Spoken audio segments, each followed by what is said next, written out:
Well, it's not blustery today, but it is rainy. I'm coming to see Lieutenant Governor Adam Gregg and to interview him for class. See how it goes. We're in the rotunda of the Capitol now. Just like the Supreme Court, it's very beautiful in here. It's pretty amazing. And you're gonna go see the governor. Lieutenant Governor, I should say.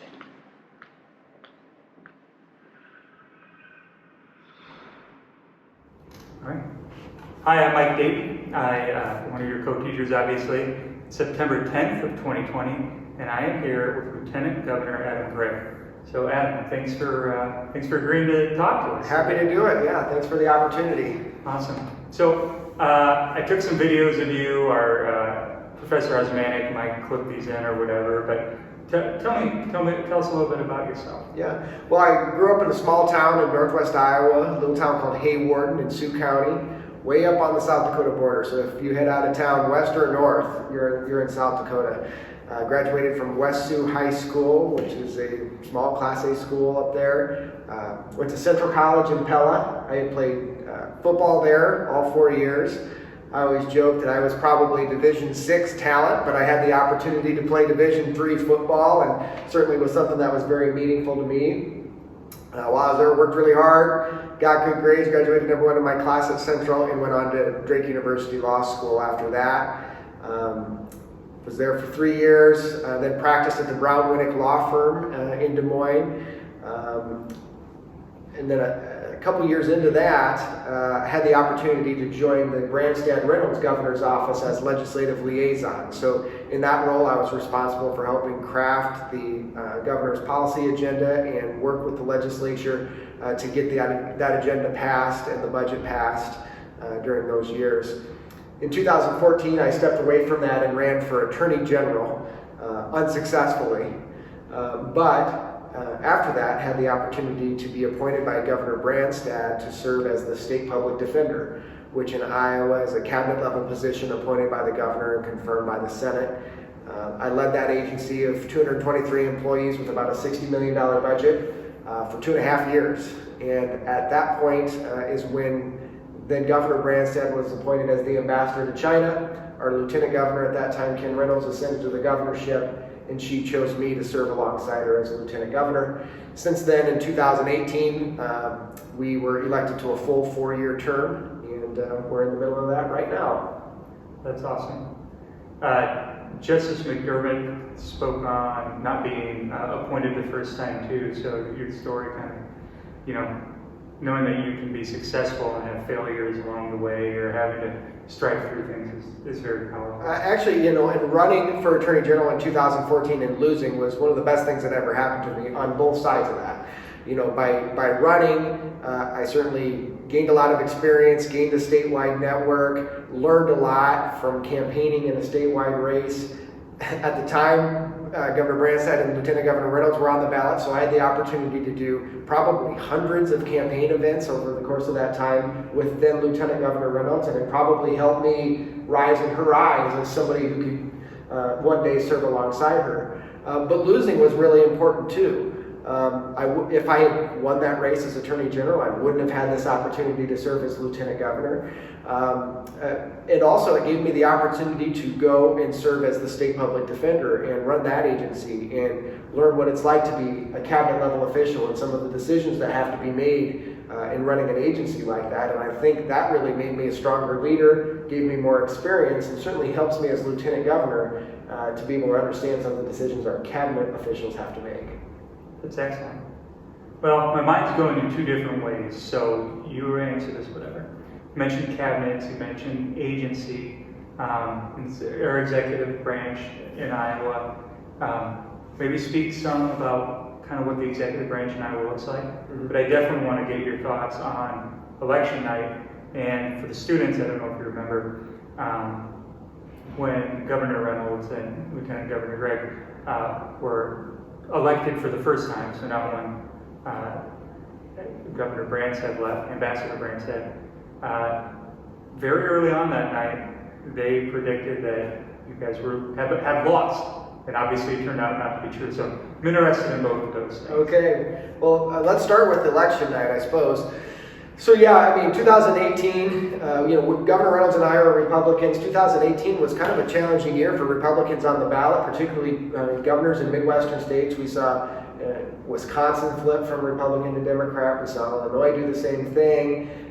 Same thing happened in Kansas. And so it was definitely a tough race, and we knew it was going to be. When Governor Reynolds ascended to the governorship, we had about a year and a half between that day and election day, and so we knew nothing was guaranteed beyond that. So we worked really, really hard, brought our case to the people of Iowa, and yeah, on election night we were together in a hotel suite with many members of our team, watching the returns along with everybody else, and it was a nail biter. At one point, we were down 30,000 votes, and Governor and I, neither one of us knew if that was going to be insurmountable. As it turned out, though, that was a reflection of early results from some of the more urban areas, and as results from rural Iowa rolled in, we won that. We won rural Iowa really significantly, and by the time the night was over, we ended up winning by 30,000 votes. But there were definitely some tense moments there when we didn't know how it was going to turn out, and at that point it's too late. There's really nothing more you can do. It's just a matter of tallying the votes and get a sense of what had happened here in the very recent past. But we were, of course, very honored to have the opportunity to serve and to have won that election, and we're working to make the most of this opportunity. It's obviously 2020 has been very challenging. It's certainly something that we never could have anticipated, all the challenges that came up in 2020, but that's what you sign up for when you sign up for a job like governor or lieutenant governor, is you're only signing up for hard problems, because all the easy problems get solved somewhere before they reach the governor's office. So we only get the tough ones. In terms of the role of the executive branch, of course, the executive branch is in charge of executing the laws and making sure that they're faithfully executed. And so we work very closely with the legislature to provide our opinion on what the budget should look like and what our state laws and policies should look like. But ultimately, it's up to the executive branch to follow through on that and execute that. So we have numerous state agencies that help us do that. You think of agencies like the Department of Public Safety, which helps with law enforcement, Department of Corrections, which helps with administering our prison and correctional system. You have the Department of Human Services, which helps administer some of the programs that you might say help people in terms of child welfare, in terms of food assistance, and those types of roles. We have institutions in the state of Iowa that the Department of Human Services manages. And so those are examples of some of the state agencies. I mentioned earlier, I was a cabinet official. I ran the State Public Defender's Office. Every state does State Public Defender's Office differently. In Iowa, we have a statewide system where we have state-employed attorneys who represent those who are indigent and can't afford a lawyer charged with a crime. And then we also have about 1,000 contract attorneys, private sector attorneys who have indicated that they're willing to take those cases when, for one reason or another, our agency couldn't handle them. So the executive branch has a wide range of authority in terms of making sure that those laws are faithfully executed and carrying out the intent of the legislature. Thank you for that. So, as Lieutenant Governor, what's your role in the executive branch? What do you do? Yep. Well, so as Lieutenant Governor, Governor Reynolds and I, we function as a team. Governor Reynolds is the number one. She's in charge. She makes the ultimate decisions, but she does care about my opinion on things, and I share that freely.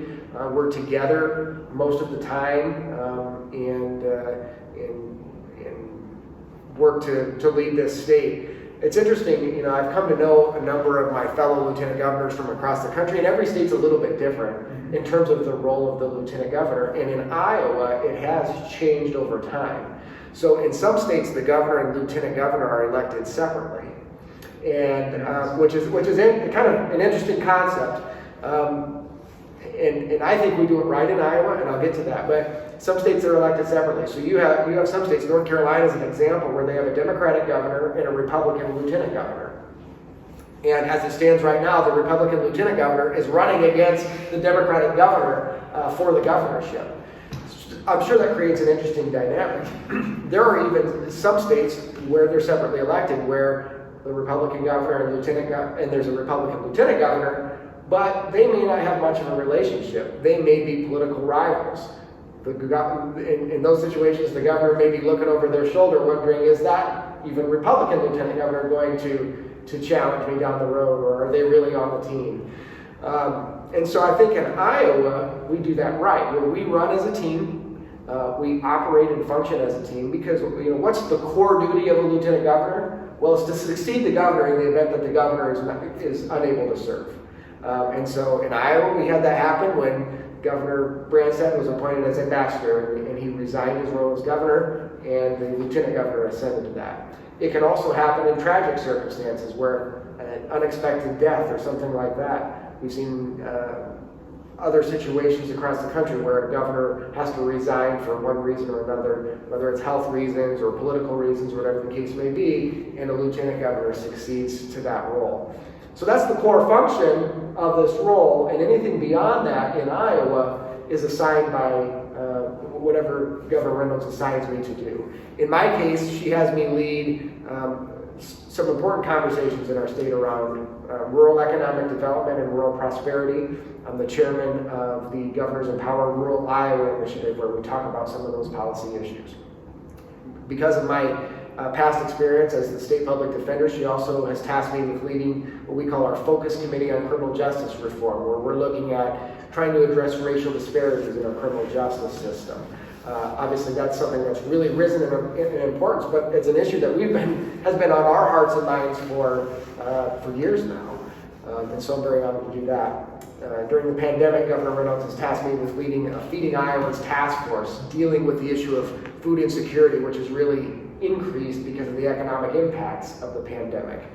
And she's also had me lead conversations around the United States Census. 2020 happens to be a census year, so it's really important that we have everybody counted. So if anybody's out there and they haven't filled out their census yet, make sure you get that done by September 30th. But it hasn't always been this way in Iowa. When originally under the Constitution, the governor and lieutenant governor were elected separately here in Iowa. And the lieutenant governor in that case also served as president of the Senate and would vote in the case of ties. There was a constitutional amendment, however, in the 1980s that brought the lieutenant governor into the executive branch and created a team ticket. And at that time, they did remove the legislative responsibilities. So I do not serve as president of the Senate or have any formal legislative role in that sense. But I'm very honored and proud. I think we do it the right way. Because I think Iowans would expect that their governor and lieutenant governor would work together, and that the lieutenant governor would be put in every position they could to be prepared in the event that they unexpectedly need to succeed the governor. That's the way Governor Branstad and Lieutenant Governor Reynolds operated, and it's the way that we've operated as well. Awesome. So, while you're doing all of that, do you have a typical day? What's your day-to-day like? Yeah, every day is a little bit different, but maybe to describe a typical day, we'll come in and the first meeting we have in the morning is essentially a daily briefing where we go through sort of what are the important things that are going on today. We'll walk through some of the things that are being covered by the media and understand what's being covered, what's news, is there anything that we need to do in order to respond to anything that's going on. Here during the pandemic, we also have a daily COVID-19 update where we get an update on what are our hospitalization trends, what are we seeing from the testing, and we can think about any additional responses we need to consider as part of that. Oftentimes, a couple times a week anymore, we'll have a press conference where Governor Reynolds is able to communicate directly to the people of Iowa, provide any updates, answer questions from the media, etc. And so we'll both be a part of those press conferences typically. Take yesterday, for example, after the press conference, I went out and did a couple county visits and visited some some building projects in rural communities. Governor Reynolds and I travel all 99 counties every single year, and so that gives us an opportunity to get out in the state, be accessible to the people of Iowa, have an understanding of what's going on. So sometimes that takes the form of a business visit, sometimes it's a school visit, sometimes it's a town hall conversation. Yesterday I visited building projects in Guthrie County and a housing project in Greene County in Jefferson. Those were both projects that were supported by state grants or state tax credits, and was able to see how those are being put to use in rural Iowa. Then I ended my day at a political fundraiser for a state legislative candidate in Greene County, and then traveled home and got home just in time to help put the kids to bed. That's cool. So you mentioned racial justice, you mentioned the pandemic. 2020 has been, I don't want to say challenging because racial justice isn't challenging, but a lot of things have percolated during this year. If it's maybe an impossible question, but if you had to pick one thing that was the most challenging that you thought your administration, your Governor Reynolds administration has really dealt with the best, what would you say? Well, I mean, as you said, 2020 keeps throwing blows at us here. Whether it's a completely unexpected and unprecedented global pandemic. About a month ago, we had a derecho. Yeah, the straight line winds that were, equivalent to hurricane force winds that was about 40 miles wide, multiple counties wide. Probably the worst natural disaster we've ever had in the state of Iowa. In parts of our state, we have severe drought, and in an agricultural state, that poses really significant challenges. It seems like 2020 just keeps throwing new challenges at us.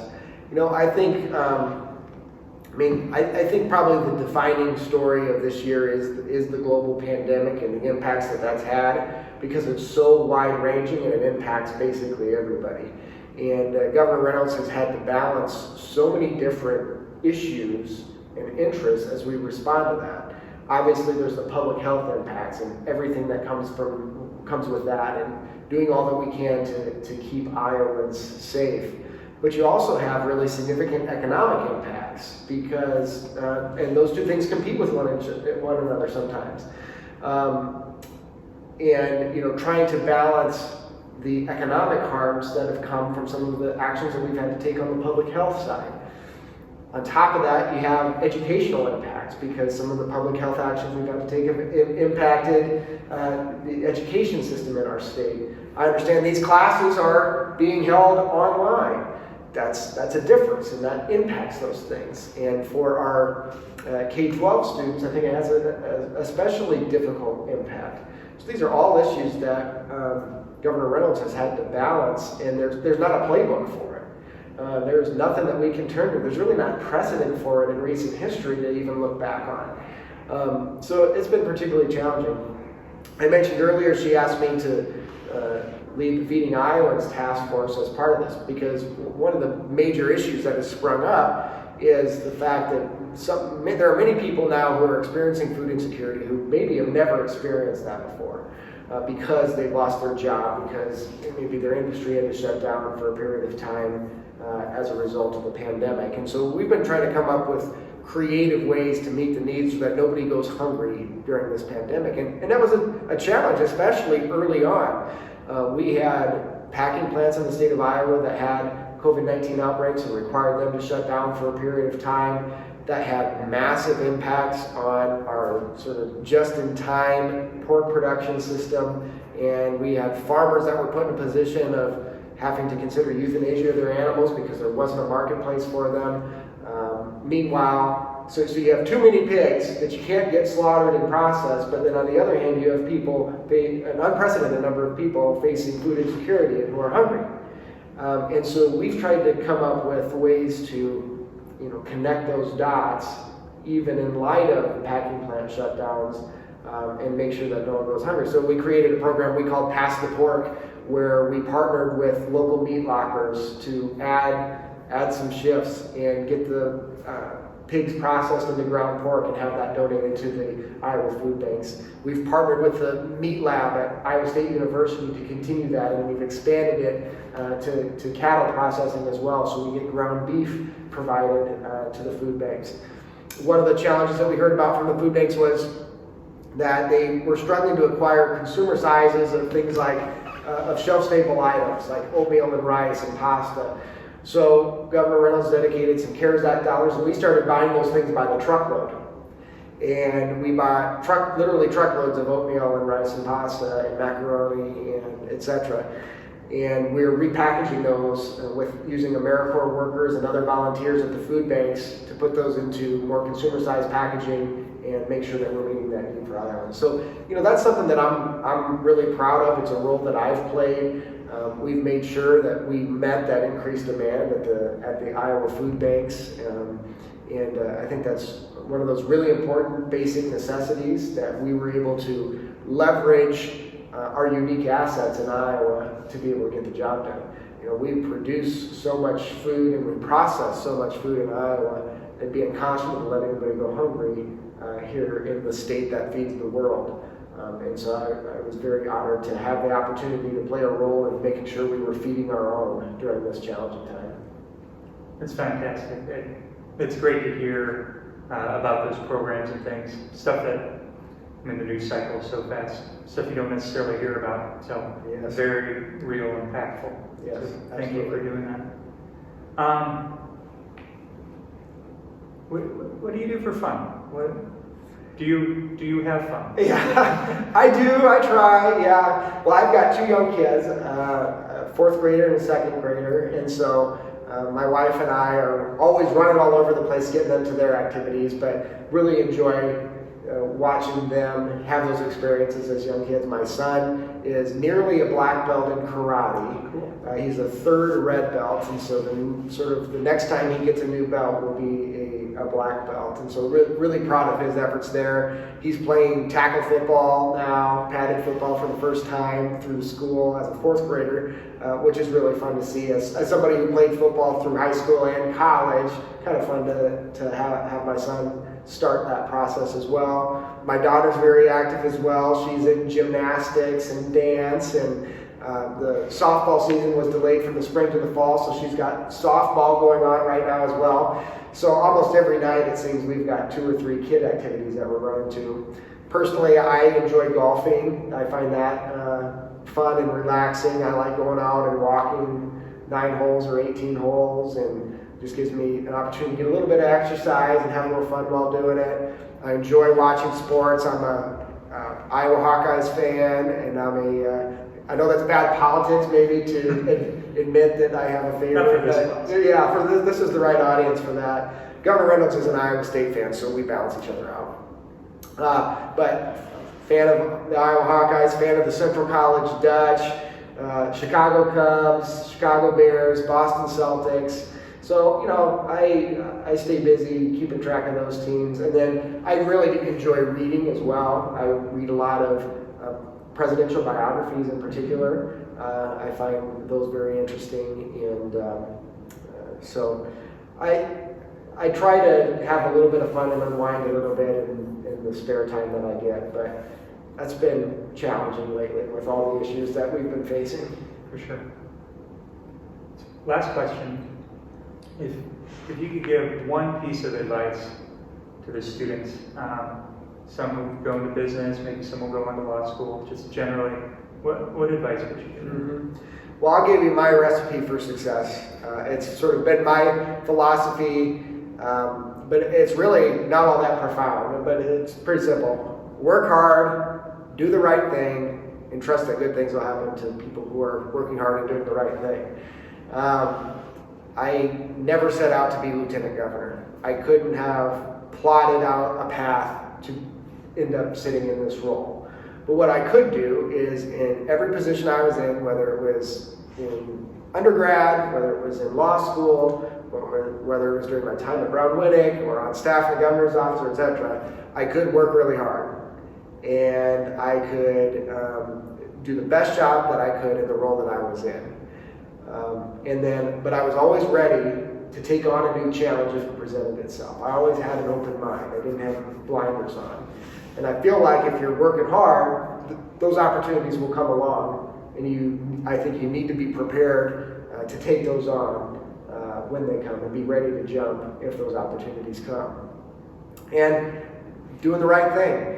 I think if you're working hard and always keep your mind on doing the right thing, things tend to work out for those people. And that's not to say if it doesn't work out, that means that you're a bad person or that you've done the wrong thing. But I think if you try to operate in an environment where you're working hard and have a sense of, have a moral compass and have ethics and think about what drives you and how you can give back to society, things tend to work out for those people. And I certainly feel like that's been true for me so far in my career. Like I said, it took an amazing string of events for me to have the opportunity to serve as lieutenant governor. Just think about it for a second. First of all, Terry Branstad served as governor back in the 1980s, and he met a young Chinese official by the name of Xi Jinping, who ultimately went on to become president of China. But essentially kind of a chance meeting in 1985, and they were aware of each other from then on. So a 30-year relationship between, at that time, the governor in the 1980s and this person who's going to become president of China. Branstad leaves office and 12 years later comes back. Never happens. Okay, so he comes back and he's governor again. And he chooses Kim Reynolds to serve as his lieutenant governor. Among many people who could have been interested and qualified for that position, he chose, at that time, a state senator named Kim Reynolds. And then this kid ends up working for him in their office, and built a relationship with both the governor and lieutenant governor at the time. Fast forward to 2016, Donald Trump gets elected president of the United States. Not something that anybody could have plotted out or planned. It's amazing that took. So who does he turn to be his ambassador to China? But the governor of Iowa, who happens to have known Xi Jinping since the 1980s.